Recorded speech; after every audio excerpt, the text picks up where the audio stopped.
Magandang araw. Maganda na po ba ang panahon sa inyo? Sana maayos na po ang lahat. At kahit na alam ko na ang ilan sa atin ay naglilinis pa ng mga bahay na binaha at ang ilan sa atin ay naghahanap pa rin ng paraan kung paano muling makakapagsimula, hangad ko po ang kaayusan po ng inyong pamilya at kaligtasan at makakaasa po kayo na patuloy ko po kayong ipagdarasal. Sana maging maayos na at makabalik na po ang lahat sa awa ng Diyos. Ngayon po ay narito po muli ako para magbigay sa inyo ng pagninilay para sa ating ebanghelyo sa araw na ito.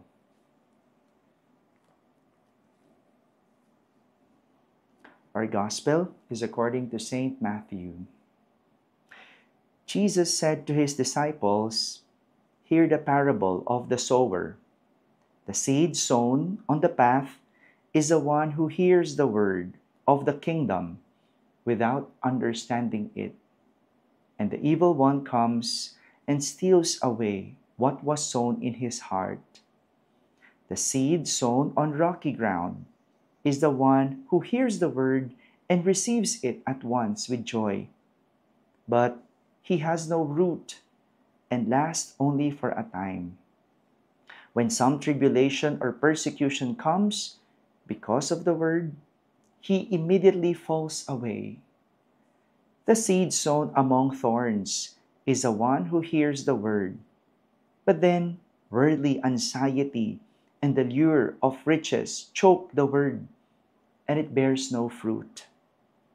But the seed sown on rich soil is the one who hears the word and understands it, who indeed bears fruit and yields 100 or 60 or 30-fold. The Gospel of the Lord. We hear again a parable, and once again, Jesus is relating the parable of the sower. If last time we focused on the seed, if you could still remember the other day, we reflected on the seed that is being sown or planted. This time, Jesus is referring to the different kinds of soil. Kapag ikaw ay plantito o plantita, alam mo kung ano ang magandang lupa. Alam mo kung ano ang nararapat na lupa para ang halaman ay tumubo.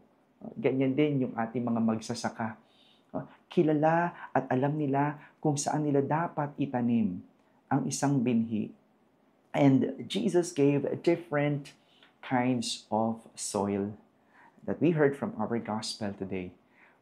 But let us focus on the rich soil from which a seed could bear fruit and grow. Ito yung mga taong lumalago kapag itinanim sa matabang lupa. I remember when I was still studying, I was a student athlete. Ako po ay varsity ng badminton sa aming eskwelahan. And playing badminton has its own discipline and way. May sariling paraan at disiplina. Nung ako'y nagta-try out pa lamang, meron akong paraan.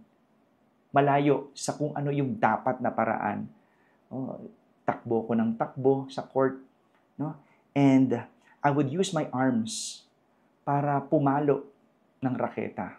At lagi, no, sa tuwing matatapos ang game, I would always feel tired. Tired na, talo pa. Masakit ang katawan, talo pa. Mabagal. Only then I realized that my ways are wrong. Mali. Samantala, yung kalaban ko, simple lang yung galaw, pero ang bilis-bilis. Doon pumasok yung aking coach. Kung paano niya ako tinuruan ng paraan kung paano makipaglaban? How will I defeat uh, my opponent? Pero more than that, how will I face the game? How will I play the game? Hindi pala braso ang gagamitin pag pumapalo, kundi yung wrist. No? Or else, sasakit yung braso mo. At mas malakas kapag wrist ang ginagamit. Ganun din, hindi ka takbo ng takbo. May footwork, may gliding na tinatawag. Hindi ka takbo ng takbo. Kasi kapag takbo ka ng takbo, maaaring hindi mo maabutan yung bola o yung shuttlecock. There's a certain discipline. May tinuturo na disiplina. May tinuturo na aral na dapat sundin. And you know, ang hirap yun para sa akin. Why? Because I have to unlearn what I know. To know what is best and what is right. Sa una nahirapan ako.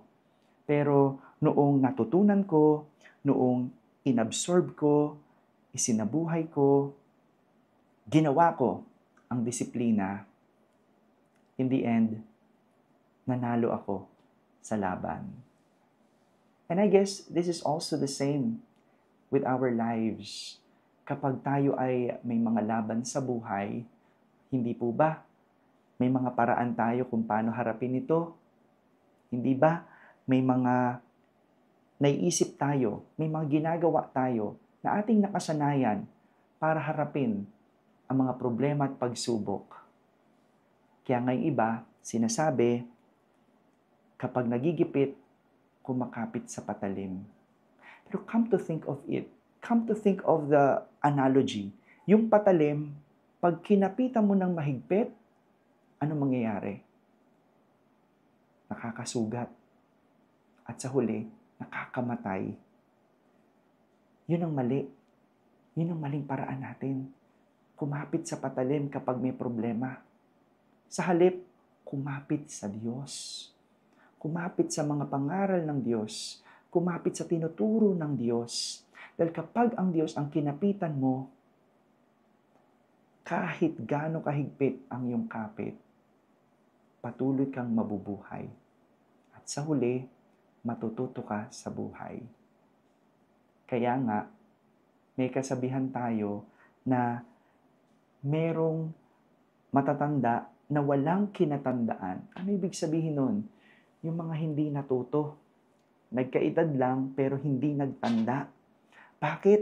Kasi paulit-ulit pa rin nagkakamali. Kasi sariling paraan ang pinaiiral. Sa halip na paraan mo, bakit hindi paraan ng Diyos? Bakit hindi ang pangaral ng Diyos ang iyong gamitin? Kung pakiramdam mo hindi na umuubra ang sarili mong pangaral o sarili mong mga natutunan sa buhay, gamitin mo ang aral mula sa Diyos.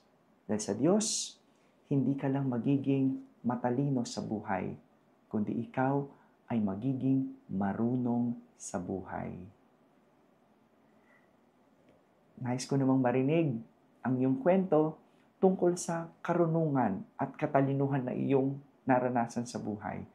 Ano yung mga paraan na ginawa mo para harapin ang iyong problema? Ano naman yung karunungan na itinuro sa iyo ng Diyos? Ikaw ba ay may kinatandaan o ikaw yung tumanda na walang kinatandaan? Amen.